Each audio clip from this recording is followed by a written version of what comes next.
যুক্ত করতে পারবো, কিভাবে আমাদের কাজ এগিয়ে যেতে পারবো। এই যে আজকের উঠান বৈঠক, আপনাদের যারা এলাকার মুরব্বীগণ আছেন, আমরা ছোট, আপনারা মুরব্বীগণ থেকে আমরা শিখবো। আপনারা বক্তব্য যারা এখানে উপস্থিত আছেন তারা বক্তব্য করবেন।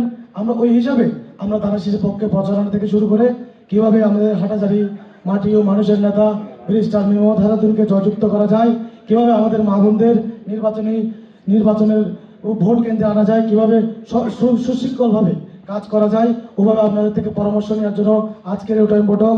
এখন ঠান্ডা ভিতরে আর এখানে জব তো বলি আসলে আর আজ আসিদি কিনলে আর আসিদি আর ৮,০০০ পোয়া এই পৌরসভার পোয়া ব্যারিস্টার মীর হেলাল বিএনপির মনোনীত প্রার্থী হয়ে আর ওরে জয়যুক্তকরণ করবো।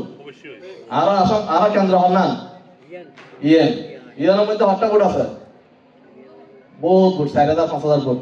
আর ৫,০০০ ভোট যা কাজটা বেশি ব্যাগ ভোট এখন আর পোয়া আর সন্তান আর ভাই আর বন্ধু আর আত্মীয় ব্যারিস্টার মীর হেলালের দম করবো। দিবেলা আরাতে কিরম করব, এই কিরম করবি আর দাদি বেলায় আজি আর নেতা হলে আমার নেকিবে আর আসলে আগে ইলেকশন হইলে আর হইতে পারতাম, ইলেকশন কেন করছুন ঠিক হইছুন না করছুন, কিন্তু গত ১৭ বছর ধরে আর ভোট দিতেছি না তো নফার আর ব্যাংক ভরে গে হইলে করছুন হারাসে যাই কেন করছুন ব্যাগ কিনা আর ভরে গে তারা মুরব্বী হল আসন আর তাহলে মুরব্বী ব্যাগগুলো ডাকি দেয় আর জাকির ভাই আর দৌলত ভাই আর রবি ভাই আর রোগী ভাই আর কেন করে এই আসনের মধ্যে এই কেন্দ্রের মধ্যে সর্বোচ্চ ভোটে আর পোয়া আর ভাই আর বিজয়ী করছেন। ১৭ বছর ভোটার হয়েছি, ভোট দিতে পারি নাই। আমার ছেলে, আমার ছোট ভাই যারা নতুন প্রজন্মের ভোটার এরা ভোট দিতে পারে নাই। এবার আমরা পেচি সরকার পতনের পরে যে তত্ত্বাবধায়ক সরকার ঘোষিত হয়েছে, এসব তত্ত্বাবধায়ক সরকারের আন্ডারে যে সুষ্ঠু নির্বাচন হবে সব দলের অংশগ্রহণে আমরা ইনশাআল্লাহ আবার ভোট কেন্দ্রে যাব। আমাদের সব ভাই বোনরা যাবে, মা বোনেরা যাবে, আমরা সবাইকে নিয়ে ভোট কেন্দ্রে যাব ভোট দেওয়ার জন্য।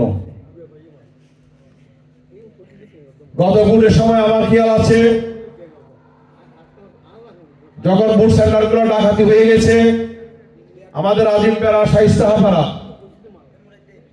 ভোট ডাকাতি হয় নাই, ভোট ডাকাতি হয় নাই।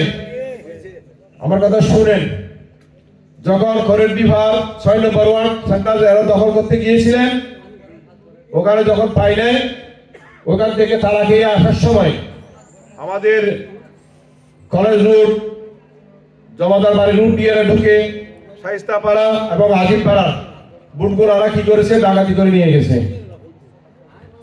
বুট আরম্ভ হইতে দেরি হয়েছে কেন জানেন আপনারা? আমাদের শাইস্তাপাড়াতে বুট ব্লাড অ্যাক্টর ছিল না, ওইখানে বুট সেন্টার চালু করে নেই।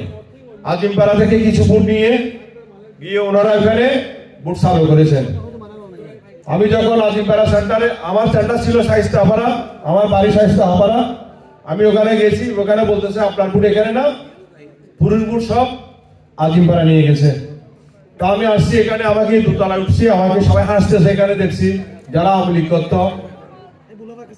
যারা আওয়ামী লীগ করে এরা আমরা আমার ভাই বেড়াদার বাপ চাচা সবাই, এদের মধ্যে আমাদের কোনো আক্ষেপ নেই, কিন্তু আমাকে বুট দিতে দিছে। আমি বুটটা দিয়ে যখন আমার সেন্টারে গেছি, পূর্ণ শেষে গিয়ে আজিমপাড়া সেন্টারে বুট বন্ধ হয়ে গেছে। ওই সময় আমাদের প্রার্থী ছিলেন